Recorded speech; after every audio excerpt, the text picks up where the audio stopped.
Level 1, so they check me. Mistake is that's a level 1, so they check me. So thank you for getting it.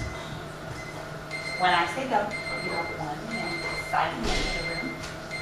Take the most direct path to your seat and begin working on it. Josh. Self immediately start walking.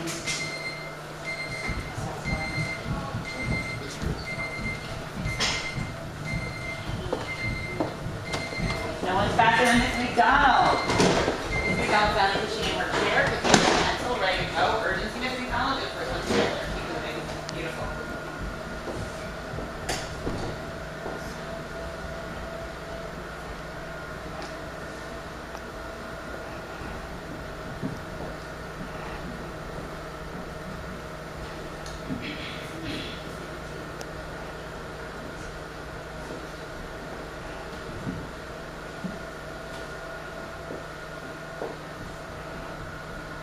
Scholars, we have very excited to be there. Everyone in this room is looking like the Dartmouth scholars I know you are at 100%. Keep them up.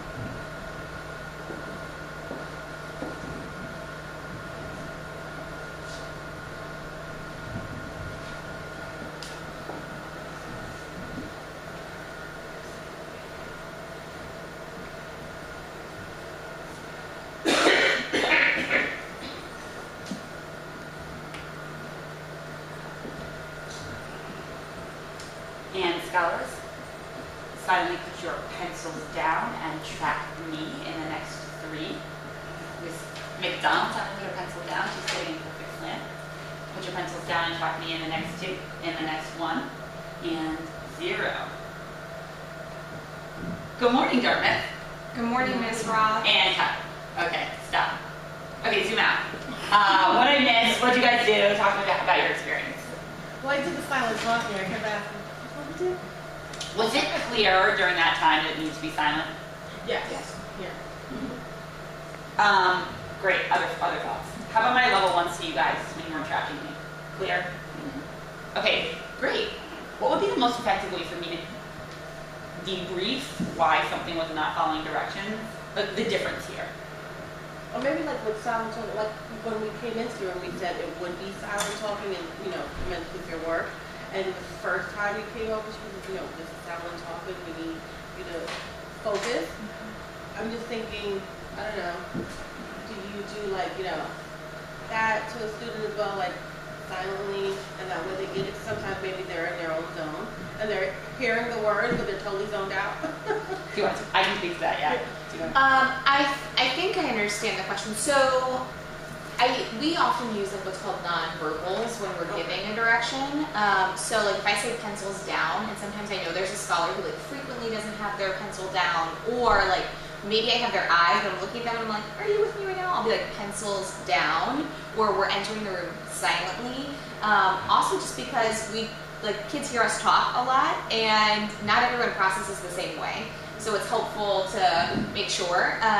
We would typically, if we had done this and we're silently entering the room, so-and-so's entering silently, so-and-so's entering silently, then we would follow up with the deduction, but it would be something we would do proactively just for kids. So I was just reflecting on this, knowing that you were speaking during the do now.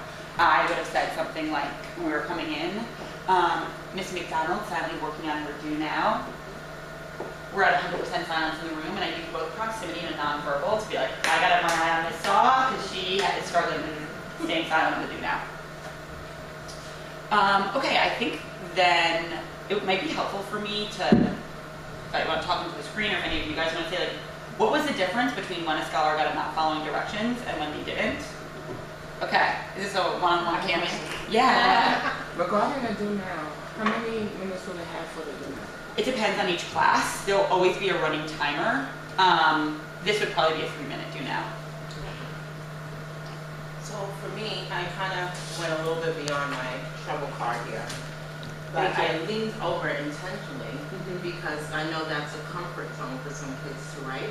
But you immediately came and made me set that back. Yeah, great. So that is, and if I need to be a practice one. So that is something, that's one of the trickiest things that I think for both staff and students. One of the things we're focusing on right now is building the habit of sitting up tall and proud in class. And so we're correcting if we see kids starting to lean down like this to build a habit. there are a number of reasons why. I would say the biggest reason why is that this really quickly gets to this, which is just not a focused position.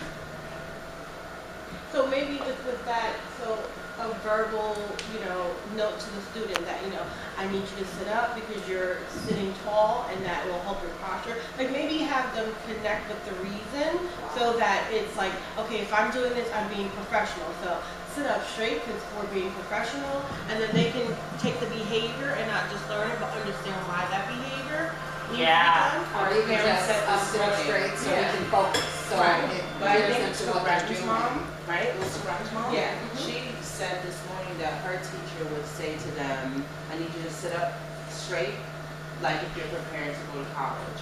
I need you to sit up straight like you're at a job interview. Yeah. So, like she said, giving them reasons, because I believe here you want to get them to prepare for college and for the That we definitely do. Right. Yeah, so you guys, come join the staff. So we actually coined that as we want to give rationale.